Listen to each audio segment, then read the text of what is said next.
I greet you in the words of s.a.a.w, which means peace and blessings be upon you. And I mention both Jesus and Muhammad's names. Peace be upon them both, because they were both messengers of truth and reality. So, hey, all you people in Europe and Central America and Asia, and I'm leaving out somebody, and the UK, hey, we get ready to give you some knowledge right now, because this is just not a local show. This is a global show. And a maximum or timid? And a maximum and timid.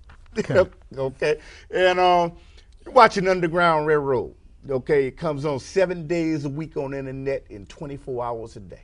Okay, and I'm honored to have my co-host, of course, Alderman Virgil Jones. Shalom. Shalom, Ben. Okay, and this is the doctor of all doctors, Professor Lee Warren, a power plating man. Well, I want to thank you again for having me on the show. And you're going to talk about a new world order for all of you that are listening overseas and abroad. He's going to give you some knowledge, because I'm learning too. Okay. Well, tonight we're here on the Underground Railroad. Shalom, peace to you. And we have our guest.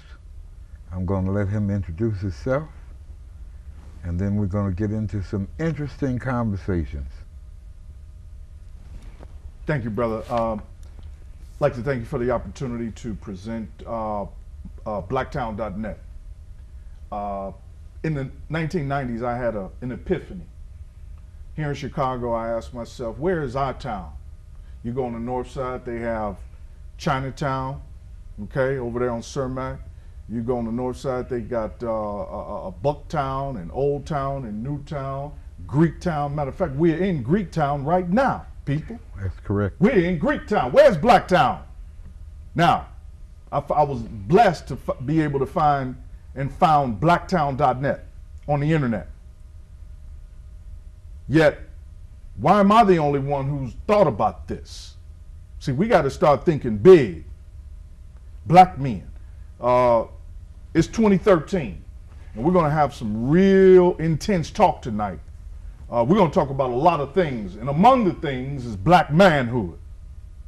The Million Man March was 17 years ago. Now, that was powerful. That's in the history books. It was beautiful. But we're in Chicago, and Chicago is making headline news right now because of the violence. And of course, July 4th, it was reported 70 people were shot. Now, July 4th is supposed to be a day where we celebrate and commemorate the independence of America, breaking away from the British Empire and founding the United States Constitution and the principles of the Constitution. Yet this black on black violence erupted and culminated with 70 people being shot and about 12 killed maybe? 17. 17 people killed. Now, they recently, matter of fact, yesterday, I was at the state of emergency summit that our three congressmen held over at Chicago State. So, I'm glad that people are finally starting to realize that we in the black community have got to get to the bottom of a lot of our problems. And like I said, I had the epiphany. Where is Blacktown? Where is our town? Now, real strange, show you how God works. This is before we found out about Black Wall Street, before Black Wall Street became popular, and Rosewood in Florida. Mm-hmm. And they made a movie about Rosewood. And I was like, okay. Because at first people used to say to me, there's no white town. I was like, yeah, maybe you're right, maybe, whatever. But then, like I said, come to find out, when we came out of slavery, we had all of these skills. Black people, we knew how to build things. So we had these towns. What happened to Black Wall Street? It was destroyed by the racist whites. The Ku Klux Klan destroyed Black Wall Street. Rosewood in Florida was destroyed. Drop bombs on them. Yeah. And this is, of course, was before we had this technology to document.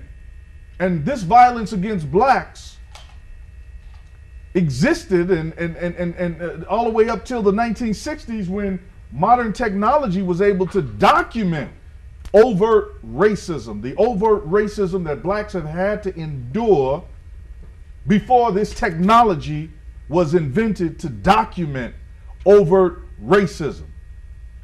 And of course, you said that we later eventually talk about Trayvon Martin, another example of overt racism.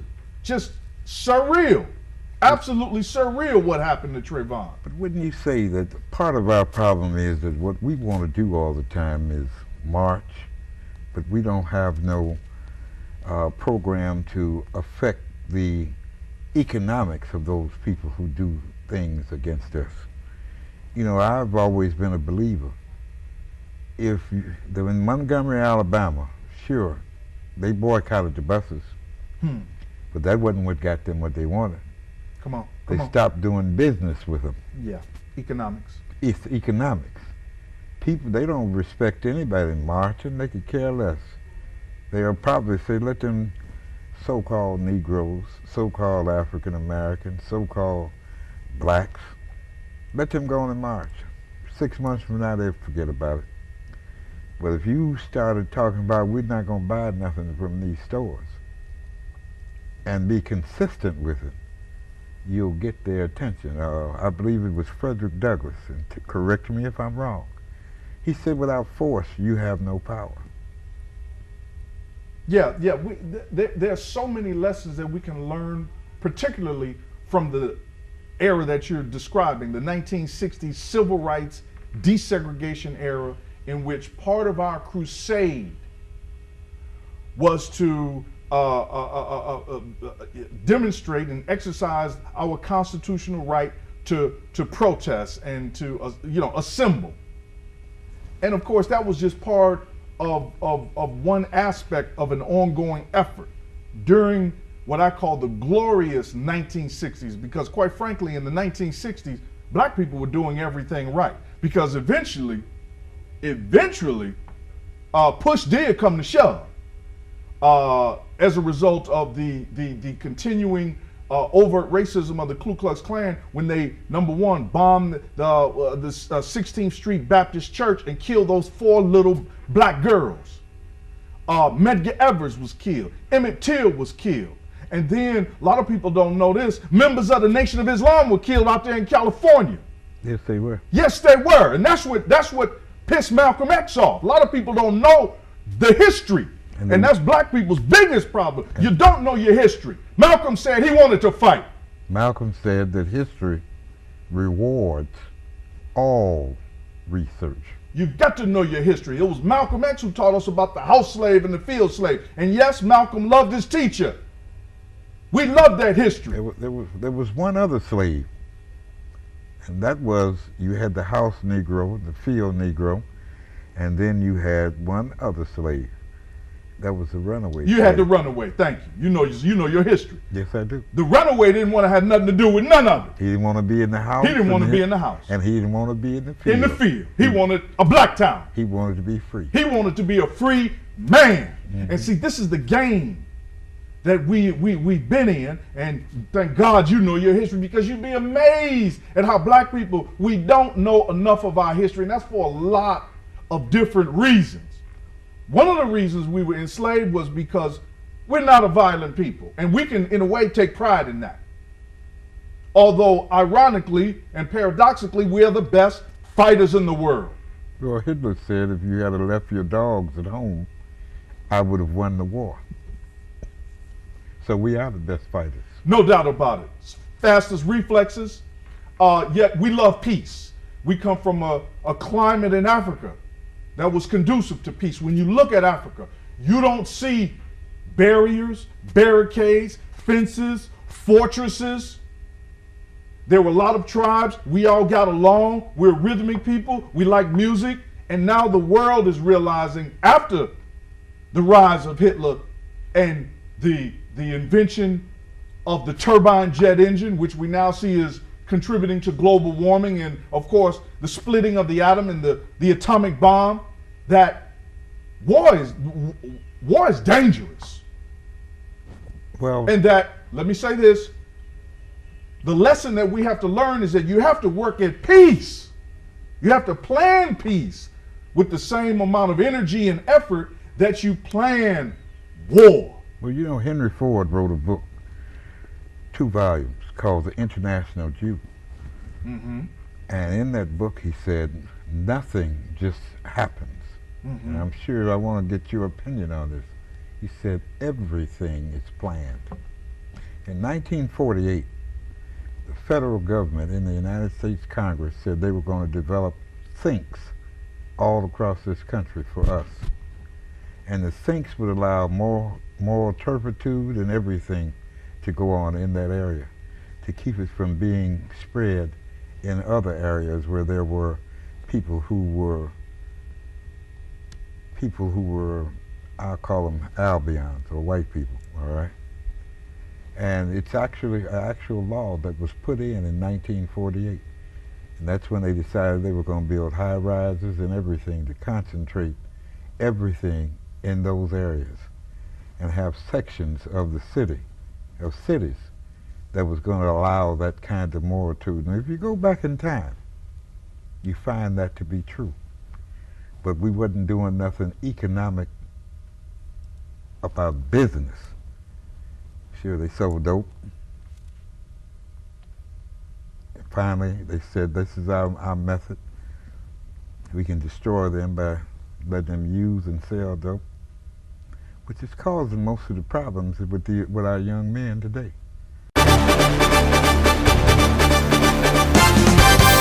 This just in. The best way to keep up with the current news and insider information on this subject, including ways to save, is by subscribing to our YouTube channel.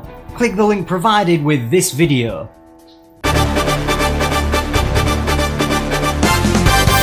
A legitimate business.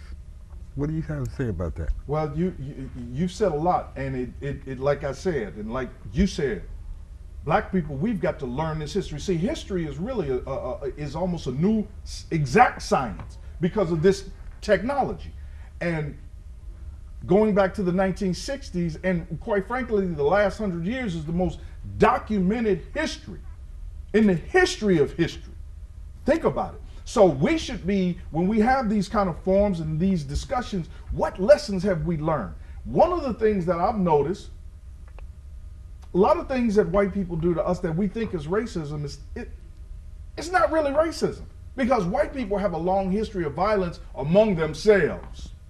Well, I don't disagree. I mean, you take some of the movies. Take the movie The Godfather. Take the movie, another popular movie about a gangster. What was Al Capone? Not Al Capone. Al Pacino. Scarface. Mm-hmm. You take that movie. These rags to riches stories of how they start out as gangsters. End up being businessmen. They end up being businessmen. Now, the black gangs have never been allowed to become businessmen. When they started, and that's the racism. That's the double standard. When they started to do that, the so-called leadership, Mm-hmm. they put them in the penitentiary. Yeah, it's a game. When they started moving in that direction and away from the other stuff. It's a game. You know, I spent X amount of years working with street gangs. Yeah, it's a game. In a streets program. Yeah. And I learned a great deal that I didn't know. Yeah. You know, for example, in Woodlawn, there was a old man back in 1898 gave the University of Chicago $1 billion that was to be put into a trust. Mm-hmm. And they couldn't get any of the money until they owned all the land the University of Chicago originally owned when they started. Now you understand why they helped to have not the El Rukins, but the Blackstone Rangers doing stuff that would decimate the community and make people move and etc. Because they were after getting the land. As Malcolm said, land is the basis of all power. Well, like we were saying earlier during the break, blacks excel at sports, and no one debates that.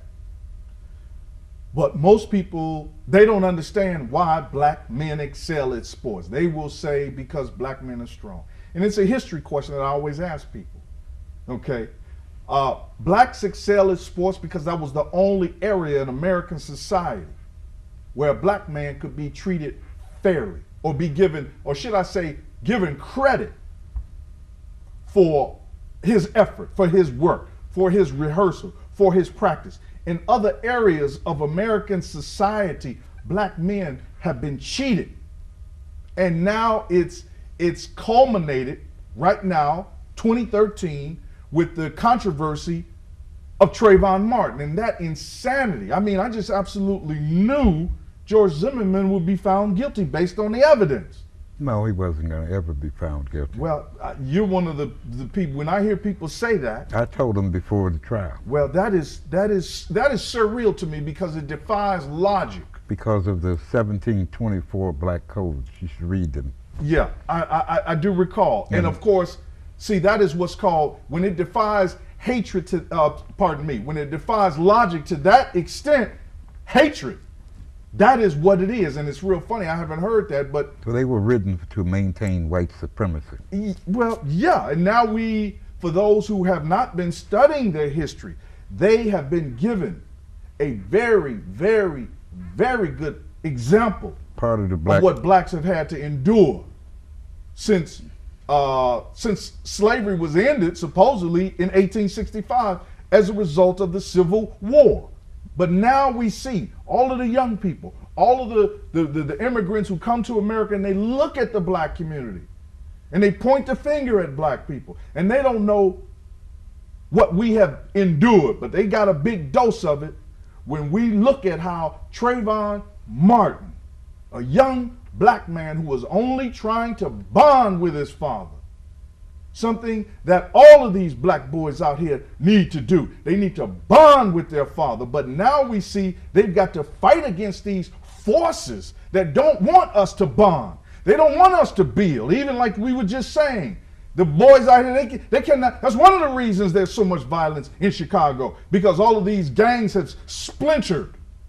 And we know they do that even in military. They don't want in some of these foreign countries. They don't want one established central, what they call a centralized office, a central government. They want splinter groups. Well, I'm gonna just tell the truth. Whether it was a young man at that time known as Minister Rico, that was with the Vice Lords. There was Malik, known as Jeff Ford. Then there was Larry Hoover. Those names ring a bell. All right. Sure, there was killing. But having worked with street gangs, all right, I knew things other people didn't know. For example, if you were a stone, you couldn't have a gun with any bullets in it unless you were going to do something they told you to do. If you had one, then you had a problem. All right? When they set up the El Rukin Circle of Seven, grassroots independent political organization, I told them, you all going into the penitentiary. All right? Why? Because Mayor Daley and them had the hamburgers. All right? Street gang. Wow. That Mayor Richard M. Daley is the president of now. And they only let 100 members in at any point in time. Wow. That's some history. And they took over the Cook County Democratic Party. And they saw that potential, so they said, oh no, we know what we did. We're not going to allow this. Because they have the one thing we had, the foot soldiers, to do that. Well, you know, that is a beautiful history, and you were obviously there, here in Chicago, and I look at it different ways, and of course, historically speaking, we know that whites had gangs. We know that. We know that. And like we said earlier, their gangs started out doing nefarious things, but then they became legitimate. I can give you an example. They became legitimate businessmen and politicians, etc. There's certain politicians in this town who are key politicians.